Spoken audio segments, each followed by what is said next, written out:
It's time with Pastor JC once again. We continue our discipleship series on following Jesus. And today we take a spotlight at looking at one of the secrets of the life of Jesus. In Luke chapter 11, a woman or someone in the crowd as Jesus preached looked at the glamour associated with Jesus' life and shouted, "Blessed is the woman who gave birth to you." And Jesus had to respond that the person's focus was wrong. I have realized that for many persons, it's only the glamour of life that we look at and fail to focus on the ingredients that produce such results. At one time in the life of the disciples who had walked with Jesus, gone everywhere with Jesus, and for them, all that Jesus had done is what they had done. At one moment, they encountered demonic power, and they sought very much to cast out the demons. They had seen Jesus do it over and over, but they attempted to do the same thing, but somehow it wasn't working. They failed to realize that there was more to Jesus' life than simply shouting, "Come out of demon, come out." And so after that encounter, they asked Jesus, "Why couldn't we cast the demon out?" And Jesus said, "This kind does not go out except by prayer and fasting."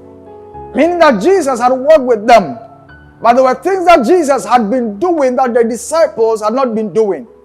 And when they failed repeatedly to produce the same results, one day in Luke chapter 11, Jesus had been praying in his secret place. And in verse 1, the Bible says, the disciples came to Jesus and said, "Jesus, teach us to pray." They had gone everywhere with Jesus, but Jesus had a secret altar of prayer they had not participated in. And they realized that Jesus' life was characterized by results after results after results.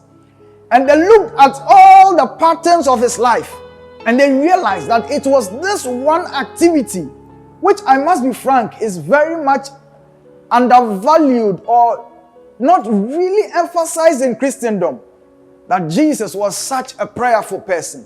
We often look at the Elijahs and the Daniels as being the prayer icons. But any study of the Gospels, you will not fail to realize that Jesus' life was littered literally with prayer. And so the disciples, they knew all about prayer, but they came to Jesus and they said, "Teach us not just how to pray, but as the King James Version puts it, teach us to pray." To move from just head knowledge to engaging in this activity over and over again. I meet believers who love the prayer meetings, who love to talk about prayer, who love the sermons about prayer, but their private prayer closet is devoid of constant fire that ascends to God and changes a man. Jesus' life was littered with a habit of prayer. Mark 1:35 tells us that a great while before day, while others slept, Jesus rose up, went to a solitary place, and there he engaged the Father in prayer.